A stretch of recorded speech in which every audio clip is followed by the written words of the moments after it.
Our next feature is Backspin, healthy living topics related to your spine.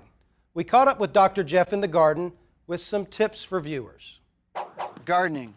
It's a great way to spend time outdoors and relax, but no fun if you have back pain. Today I'm here with Eliza Fournier at the Chicago Botanic Garden. Eliza, how are you? I'm doing well, and yes, gardening can be hard on our bodies, but there are things that we can do to make it easier and healthier. Absolutely. First thing I always like to do is take a walk around the garden and take some time to really warm up my back and my body and just start to move a little bit before I get into the heavy-duty gardening work. And 5 minutes is enough time to get the blood to flow and get the muscles to relax. But the key to gardening and what we have to understand about avoiding the back pain is avoiding the prolonged flexion. Flexion is bending with the spine. Prolonged flexion of the spine loads the disc. What we want to do is what's called a hip hinge. Hip hinge is where you're bending with the hips. If you're leaning, you can lean forward with the hips, okay?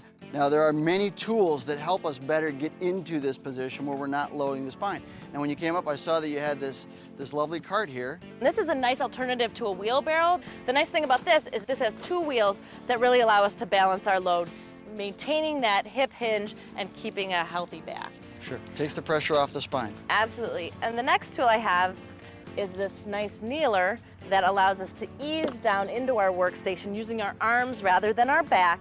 It's a nice cushion for your knees, so I can stay in this position for a longer period of time and do my work, and allows us to have easy access to everything we're doing right in front of us. So the key is to have the workstation in front of you, maybe avoid the twisting and the turning.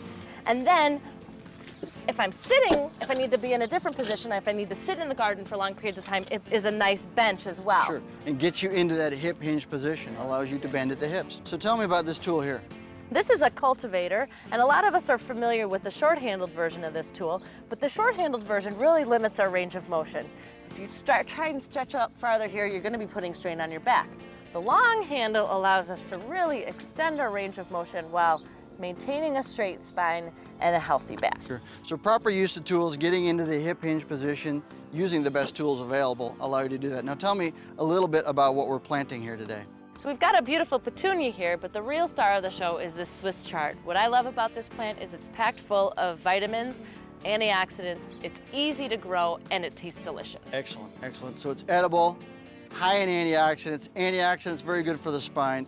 Gardening gets us out, moving around, healthy spine. Healthy garden. Healthy life.